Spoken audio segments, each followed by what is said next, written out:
अस्सलाम वालेकुम, मैं Mohammad Watani US real study platform से मैं भी सिस्टम में काम कर रहा था। मैं सोच रहा था कि यार क्यों ना मैं अपने कस्टमर्स को, अपने व्यूवर्स को ये चीज़ बताऊं। अगर आप मेरे अपार्टमेंट्स में रेंट पे लेना रहना चाहते हैं तो क्या प्रोसेस है।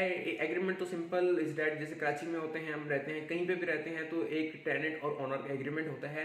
और उस एग्रीमेंट के बाद ना आप रिहाइश करने लग जाते हैं, जो इसका एडवांस होता है एंड देन जो आप ना मंथ रेंट दे रहे होते हैं, पे कर रहे होते हैं। तो हम बात करते हैं कि यार मेरे अपार्टमेंट्स जो है उसमें रहने के लिए सबसे पहले अगर हम इसके रेंट के बारे में बात करें तो 2 बेड अपार्टमेंट 950 स्क्वायर फीट के उसके रेंट चलते हैं 20,000 से लेके 25,000 इन ब्रैकेट में बिटवीन आपको ना अपार्टमेंट 2 बेड का मिल जाता है। अच्छा, बात करते हैं नेक्स्ट प्रोसेस। इसका जो प्रोसेस है वो क्या चल रहा है, जो कि हमें ना कहाँ कहाँ सबमिशन करनी होती है, क्या क्या डॉक्यूमेंटेशन जो है जो हमें फिल करनी होती है, उसके बारे में बात करते हैं। तो सेकंड होता है कि आपने ना एग्रीमेंट परचेज करना होता है। एग्रीमेंट परचेज आप कहाँ से करेंगे? एग्रीमेंट परचेज आप करेंगे रजा एंड रजा लॉ एसोसिएट है, मिडवे कमर्शियल बी में, प्रॉपर ही हेड ऑफिस फेसिंग है। मैं आपको मैप पे लोकेशन मार्क की हुई आप देख सकते हैं। यहाँ पे आपको ना यहाँ पे 5th फ्लोर पे ऑफिस है इनका, वहाँ से आप एग्रीमेंट परचेज कर सकते हैं बहरिया अपार्टमेंट्स का और बहरिया हाइट्स का। अगर आपने ना रेंट पे लेना है तो इनके अलावा एग्रीमेंट आप किसी और अपना एग्रीमेंट नहीं परचेज करके आ सकते, इन्हीं से एग्रीमेंट लेना होता है। 2,000 रुपीज़ का इनका एग्रीमेंट होता है जो कि टेनेंट परचेज करता है। उसके बाद नेक्स्ट प्रोसेस ये होता है कि अगर आपने मिसाल है आपने अपार्टमेंट ले लिया और उसका आपने एग्रीमेंट फिल करना है, तो एग्रीमेंट में होता है कि 3+2 करना है, 3+3 करना है, 2+2 करना है या 2+1 करना है। अच्छा, मैं आपको ये चीज़ बता दूं कि जो 2+2 है, 3+2 है, क्या चीज़ है, इसके बारे में बात करते हैं।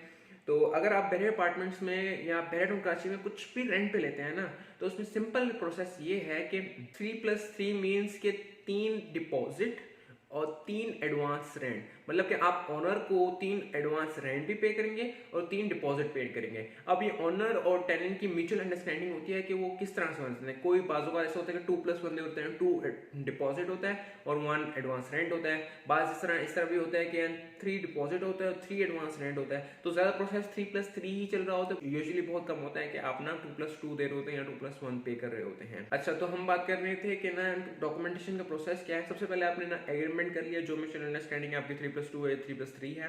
और उसके बाद नेक्स्ट प्रोसेस होगा टेनेंट की साइड से। मैं सबसे पहले बता देता हूँ, आपने ना आपकी जो डॉक्यूमेंटेशन है वो ये होते हैं कि अगर आप ना शादीशुदा हैं तो जिनके नाम पे ये एग्रीमेंट प्रोसेस हो रहा है उनका मैरिज सर्टिफिकेट, अगर उनके बच्चे हैं तो उन तमाम के बच्चों के ना, अगर वो एडल्ट्स हैं तो उनके एनआईसी चाहिए होते हैं, और जिनके नाम पे एग्रीमेंट हो रहा है उनके एनआईसी चाहिए होते हैं, उनकी वाइफ के एनआईसी चाहिए होते हैं, उनके बच्चों का जो एडल्ट्स हैं उनके एनआईसी चाहिए होते हैं, जो एडल्ट्स हैं जो कम उम्र के हैं, जो 18 साल से कम की उम्र के हैं, उनके बर्थ सर्टिफिकेट चाहिए होते हैं। तो इन डॉक्यूमेंट्स के अलावा लेकिन अब एग्रीमेंट प्रोसेस हो रहा है, जो टेनेंट हैं उनका पुलिस वेरिफिकेशन चाहिए होता है। पुलिस वेरिफिकेशन के लिए अक्सर लोग कहते हैं कि जो बहरे के नज़दीक गडाब स्टेशन है वहां पे अपना प्रोसेस करवा सकते हैं, तो इस तरह से बिल्कुल नहीं है।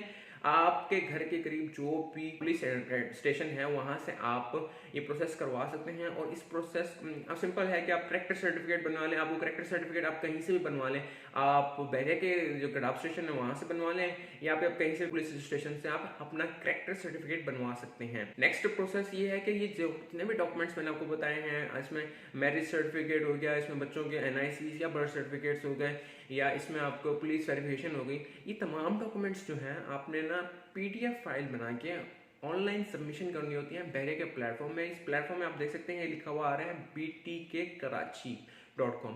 इस प्लेटफॉर्म में आपने ना ऑनलाइन सबमिशन करनी होती है, फॉर्म सबमिशन करना होता है।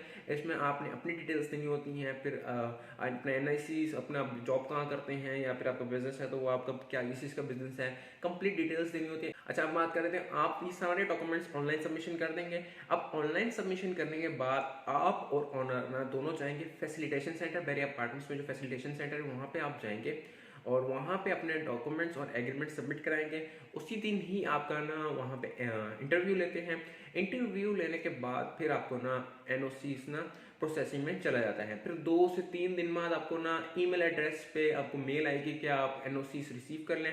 जैसे आप एनओसी रिसीव करेंगे आपको जाना होगा मेंटेनेंस ऑफिस। मेंटेनेंस ऑफिस जाने के बाद आपको वहाँ से ना एनओसी रिसीव करने के लिए एक चालान होता है, 2,000 रुपीज़ है वो, जिनके जो भी चार्जेस हैं वट, और वो आप लोग पे करने होते हैं। देन आपको ना एनओसी इसकी मिल जाती है। जैसे सेम प्रोसेस मैंने आपको टेनेंट का बताया है, इसी तरह सेम प्रोसेस होता है ऑनर की साइड पे भी। ऑनर को भी तमाम डॉक्यूमेंट्स जो भी हैं, जो मैंने आपको भी बताए हैं, तमाम डॉक्यूमेंट्स सबमिट करने होते हैं। लेकिन ऑनर को ये हर दफ़ा नहीं करने होते, उसको ना एक दफ़ा उसकी फाइल बन के बहरे के पास सबमिट हो जाती है। नेक्स्ट टाइम वो फाइल रीन्यू हो जाती है, लेकिन उसको डॉक्यूमेंट्स जो है दोबारा सबमिट वगैरह नहीं करने पड़ते। तो बस मैंने सोचा क्यों ना आपको इसके वाले से कंप्लीट डिटेल दे जाऊंगी यार, क्योंकि अक्सर आप कस्टमर्स ऐसे होते हैं जो कि मेरे अपार्टमेंट्स में रेंट पे अपार्टमेंट लेना चाहते हैं, और वो ना रेंट पे अपार्टमेंट तो ले लेते हैं, एग्रीमेंट भी कर लेते हैं, लेकिन बाद में प्रोसेस डीलर आपको एक अच्छी कंसल्टेंसी प्रोवाइड नहीं करता है, एक आपको अच्छी सर्विस नहीं देता है, बाद की जो सर्विसेज होते हैं वो आपको नहीं प्रोवाइड करता, पास डीलर्स करते भी हैं और पास नहीं करते। तो बस मैंने सोचा कि इसके बारे में कंप्लीट डिटेल दे दूं कि अगर आपके पास ऐसा सिचुएशन आप मेरे अपार्टमेंट्स में लेते हैं और आपको डीलर ना आपको सर्विस नहीं दे पा रहा, तो आपको खुद को ये प्रोसेस पता होना चाहिए कि मैं मेरे अपार्टमेंट्स में रेंट पे लेना चाहता हूँ, तो मुझे डिटेल्स पता होनी चाहिए क्या क्या डॉक्यूमेंटेशन है जो मैं खुद से अप्लाई कर सकता हूँ, खुद से सबमिशन कर सकता हूँ और तब रन प्रोसेस इसको कंप्लीट कर सकता हूँ। तो मिलते हैं नेक्स्ट वीडियो में। चैनल को सब्सक्राइब नहीं किया तो आप सब्सक्राइब करें। अल्लाह हाफिज़।